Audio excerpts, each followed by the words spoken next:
നമസ്കാരം. ട്രിവാൻഡ്രം പൾസിന്റെ പുതിയൊരു വീഡിയോയിലേക്ക് സ്വാഗതം.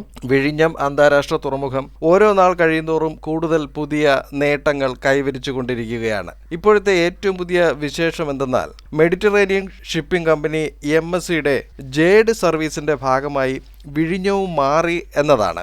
ഈ ജേഡ് സർവീസ് എന്തെന്നാൽ ഏഷ്യ, യൂറോപ്പ്, ആഫ്രിക്ക എന്നീ വൻകരകളെ ബന്ധിപ്പിച്ച് ചരക്കു നീക്കം നടത്തുന്ന സർവീസുകളാണ് ജേഡ് സർവീസുകൾ.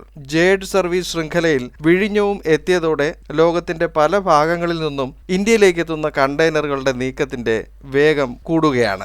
ജേഡ് സർവീസിന്റെ ഭാഗമായി 23,756 TEU കണ്ടെയ്നർ ശേഷിയുള്ള MSCയുടെ മിയ എന്ന കപ്പലാണ് ഇപ്പോൾ വിഴിഞ്ഞത്ത് ബെർത്ത് ചെയ്തത്. MSCയുടെ മിയ എന്ന മദർഷിപ്പ് അതിന്റെ സർവീസുകൾ നടത്തുന്നത് ചൈനയിലെ ക്വിങ്ദാവോ, നിങ്ബോഷ്, ഷൌഷാൻ, ഷാങ്ഹായ്, യാൻഡിയാൻ, ദക്ഷിണ കൊറിയയിലെ ബുസാൻ, സിംഗപ്പൂർ തുറമുഖം എന്നിവയുമായി ബന്ധിപ്പിച്ചാണ്.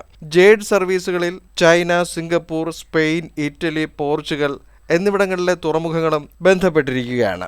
ഇതോടെ ഇന്ത്യയിലേക്കുള്ള ചരക്കുകൾ നേരിട്ട് വിഴിഞ്ഞത്തേക്ക് എത്തുകയാണ്. 700ഓളം ചരക്കു കപ്പലുകളും 150ഓളം രാജ്യങ്ങളിലും പ്രവർത്തിക്കുന്നതാണ് MSC എന്ന വമ്പൻ കപ്പൽ കമ്പനി. മറ്റൊരു വിശേഷം, ഇതുവരെ വിഴിഞ്ഞം തുറമുഖത്ത് നടന്നത് 4 ലക്ഷം TEU കണ്ടെയ്നർ നീക്കമാണ്. 202 കപ്പലുകളും ഇതുവരെ എത്തിക്കഴിഞ്ഞു. വിഴിഞ്ഞത്ത് ചരക്കു നീക്കം പൂർത്തിയാക്കി MSC മിയ അടുത്തതായി പോർച്ചുഗലിലേക്കാണ് പോകുന്നത്. ജേഡ് സർവീസ് വരുന്നത് സമയവും സാമ്പത്തികവുമായ നേട്ടം ഉണ്ടാക്കുന്നതിനാൽ അത് ഇന്ത്യൻ വ്യാപാരികൾക്ക് കൂടുതൽ പ്രയോജനകരമാകുകയാണ്. വരുന്ന ദിവസങ്ങളിൽ ജേഡ് സർവീസിന്റെ ഭാഗമായുള്ള രണ്ടാമത്തെ കപ്പലും വിഴിഞ്ഞത്തെത്തും എന്നാണ് അറിയുന്നത്. ഇത് സിംഗപ്പൂരിൽ നിന്നുമാണ് വരുന്നത്. അങ്ങനെ കൂടുതൽ പുതിയ നേട്ടങ്ങളുമായി വിഴിഞ്ഞം തുറമുഖം അതിന്റെ പ്രവർത്തനം വിജയകരമായി നടത്തി വരികയാണ്. മറ്റൊരു വീഡിയോയിൽ പുതിയൊരു അപ്ഡേറ്റ് വാർത്തയുമായി വീണ്ടും കാണാം.